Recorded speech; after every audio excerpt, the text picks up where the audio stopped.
I'd actually like to ask you a question because I don't know the answer to this. Even after I spent 5 years writing this thing, like, how do you think this is going to end? I mean, I've heard you say there's going to be a civil war. I think we're in a civil war.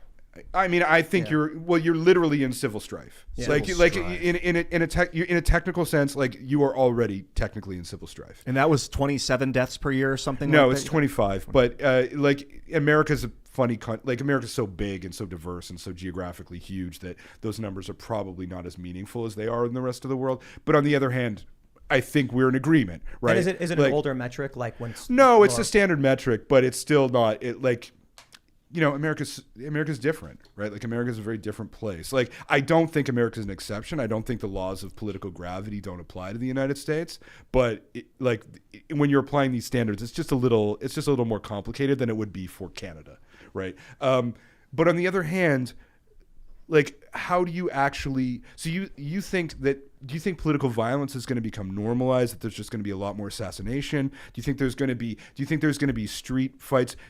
All of those things. I can't foresee a scenario in like, you know, one of the problems here is that by 2040, 50% of the country will control 85% of the Senate, right? So this is classic anocracy. So, you know, civil wars tend to happen civil wars don't happen in full democracies like Denmark, and they don't happen in autocracies like Russia.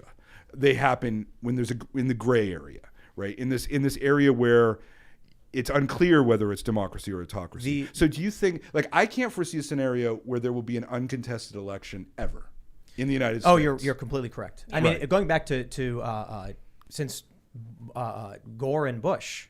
It's just been, and even then you still had some degree of strife and insanity with previous elections, but it was really bad starting then.